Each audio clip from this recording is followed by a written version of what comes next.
today's book is Hunted by Megan Spooner. Now,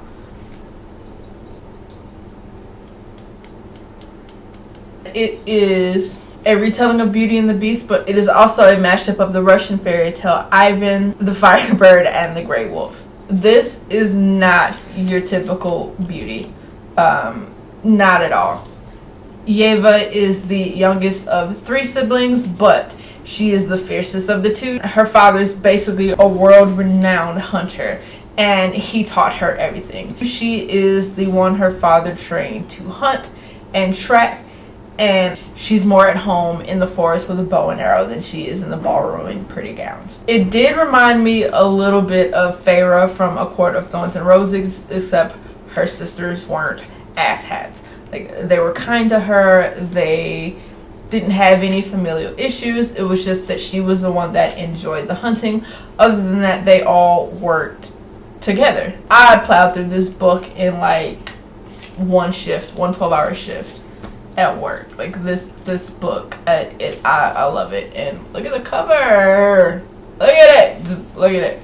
Look. Basically, without any spoilers, Yeva's father, Beauty, that's her real name, Yeva. Yeva's father is pretty well off merchant or tradesman or whatever of the sort.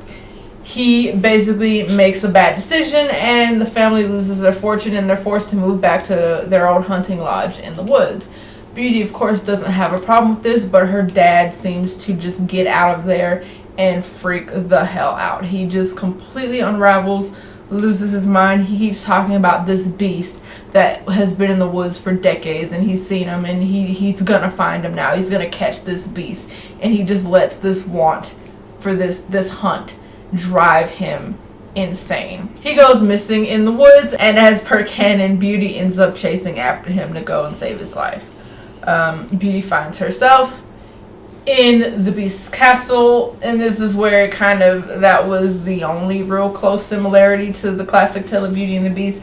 But nevertheless, Beauty finds herself in this castle. She finds herself captive, but not for the reasons that she knows of. This is a really, really pretty story, and what I mean by it's a pretty story is, the writing is gorgeous, and it's not full of prose. It's not full of these crazy ass unravel me kind of metaphors when you're like, that didn't make what.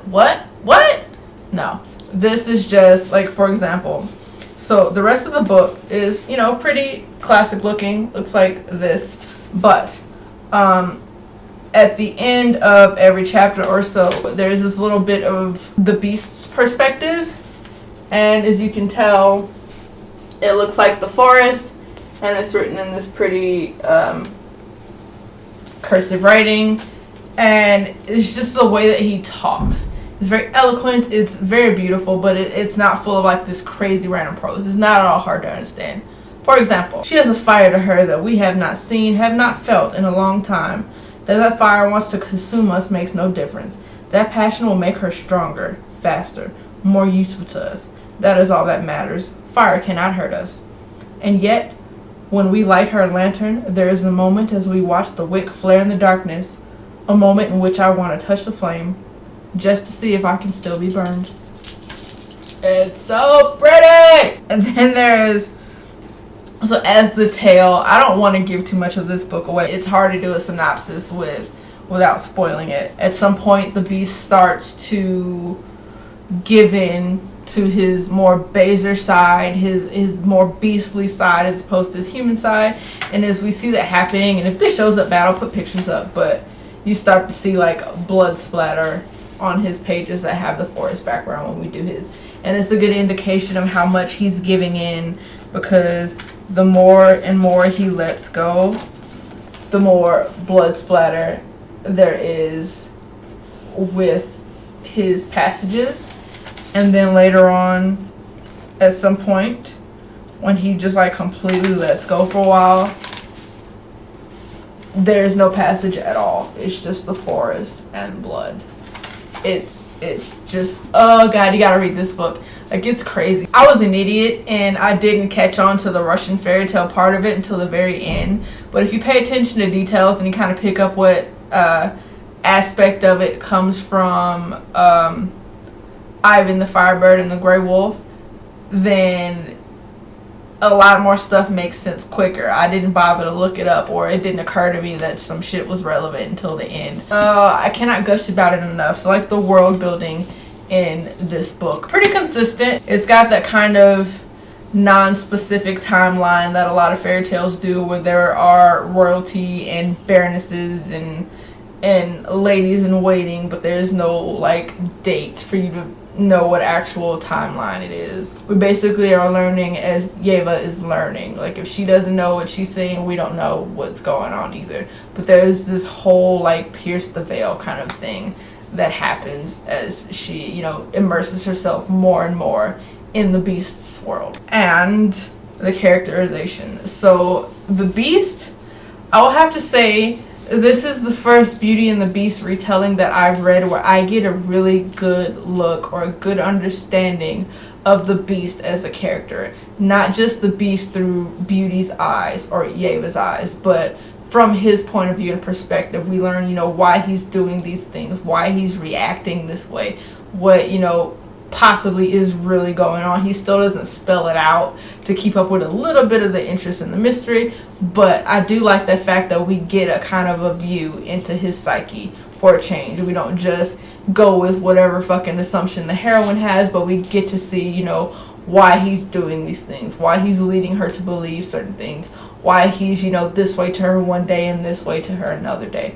I really enjoyed this aspect of the book. Probably because I'm a big dork and I like the way it was printed as well. It's just really creative to me, and I have not seen that kind of a thing in a very long while, and never in this specific kind of a situation where we get to just see his aspect in his, you know, background. More or less we see his words printed as old passages upon the background of his environment, his forest, his hunting grounds.